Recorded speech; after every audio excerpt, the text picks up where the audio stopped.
Manifesto Social número 13/2022. Favorecimento na seleção dos candidatos para os supostos apartamentos sociais construídos em São Tomé e Príncipe. O 17º Governo da República Democrática de São Tomé e Príncipe e a República Popular da China assinaram um acordo para a construção de cerca de 200 apartamentos de cariz social. Nessa base e cumpridas todas as formalidades, iniciaram-se as obras de construção dos apartamentos nos distritos de Lubata e Cantagalo. Durante esse processo, começaram a surgir rumores sobre os critérios para a distribuição dos referidos apartamentos e, a partir de uma denúncia feita por um cidadão, o Observatório Transparência STP, através do seu Manifesto Social número 6/2021, chamou a atenção de todas as entidades envolvidas na gestão e distribuição dos apartamentos para a necessidade de haver rigor e efetiva transparência no processo de seleção e distribuição das ditas habitações sociais.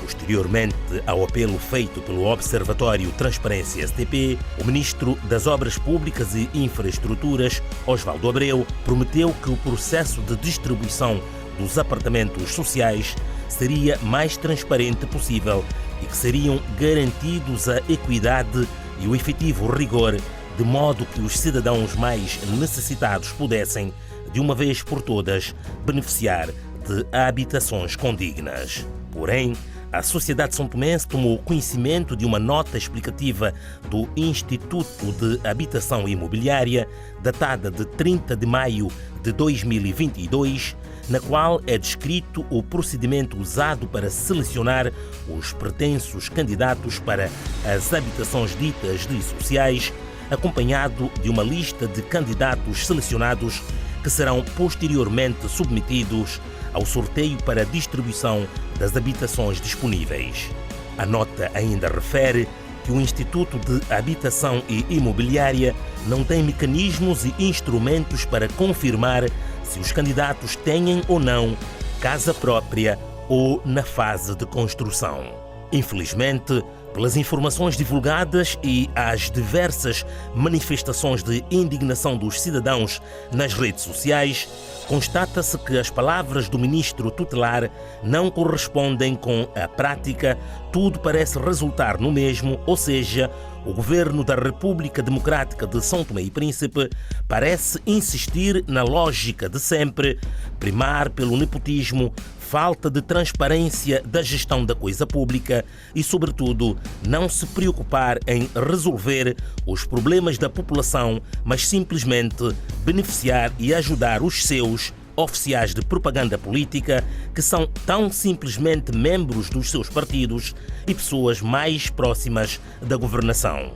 As várias denúncias e contestações incidem sobre a maneira como os candidatos foram selecionados e que muitos nomes que constam da lista são militantes e simpatizantes ativos dos partidos que integram a atual coligação que governa o país e quadros nacionais que oferem altos salários e detentores de luxuosas habitações no país e no estrangeiro, bem como familiares, mulheres e amantes dos que detêm o poder no país. Assim, o Observatório Transparência STP junta a sua voz àqueles que discordam e protestam contra o método de seleção, considera que é uma situação triste e lamentável que demonstra total desrespeito do governo para com os filhos da terra, pela tão ansiada luta pela liberdade, pela democracia e pela situação das mães mulheres carenciadas e, de uma maneira geral, pelo desrespeito das mulheres e dos homens são-tomenses. Por essa razão, repudia com veemência esta seleção feita pelo Executivo. Face a tudo isso, o Observatório Transparência STP questiona o seguinte. Primeiro, será que os referidos apartamentos são efetivamente habitações sociais destinadas às pessoas que não têm uma habitação própria, ou o governo utilizou o argumento de casa social para poder ter acesso ao financiamento e construir habitações para camaradas, amigos e quadros nacionais da classe média alta? Segundo, como se explica que pessoas que possuem casas próprias foram selecionadas e consideradas de elegíveis para beneficiar de um apartamento dito social, quando, através de uma diligência mínima, poder-se-ia conferir que a pessoa já tem uma habitação condigna e não deveria ser selecionada? Terceiro, por que razão não se exigiu a apresentação da lista de património ou de uma declaração notarial com efeito jurídico de que o selecionado não possui nenhuma habitação? Quarto, por que razão não solicitaram à Direção-Geral dos Registros e Notariado e à Direção dos Impostos informações para conferir se as pessoas selecionadas possuem bens registados em seus nomes? Quinto, por que razão quase todos os candidatos são militantes e simpatizantes dos partidos que integram a atual coligação que governa o país, em detrimento de outros cidadãos que também precisam? Quando é que haverá casa social para o cidadão que efetivamente precisa? Sexto, será que a atribuição de casa social é mais um privilégio atribuído unicamente a pessoas filiadas nos partidos políticos? Quando é que um cidadão não partidário poderá ter acesso ao bem público de maneira igualitária?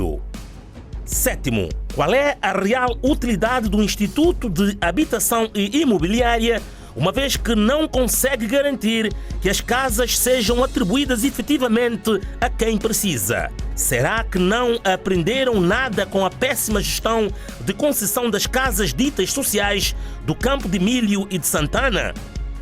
Oitavo, qual foi a contrapartida para a concessão dos apartamentos?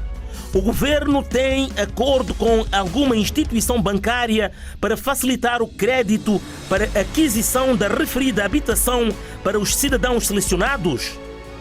Nono, quando é que os políticos de São Tomé e Príncipe ganharão consciência para trabalharem em benefício do povo e não em benefício exclusivo de camaradas, familiares, amigos e compadres, e a usar a pobreza de uns para ter meios e aumentar o património dos que já têm? Por serem essenciais o esclarecimento do processo em causa, as respostas a estas e outras legítimas questões merecem hoje, mais do que nunca, um posicionamento cabal com respaldo na legalidade e transparência, sob pena de estarmos perante mais um procedimento pouco transparente por parte das instituições envolvidas neste processo. O Observatório Transparência STP reitera que o seu papel enquanto iniciativa da sociedade civil é o de questionar, alertar e contribuir para a defesa da legalidade, dos direitos fundamentais dos cidadãos, da transparência e melhor comunicação por parte dos decisores públicos, cabendo a estes, no âmbito das suas responsabilidades e funções, tomar as decisões com vista à salvaguarda do interesse público e no estrito cumprimento das leis em vigor e das regras da democracia que fundamentam o nosso Estado. São Tomé e Príncipe, 13 de junho de 2022.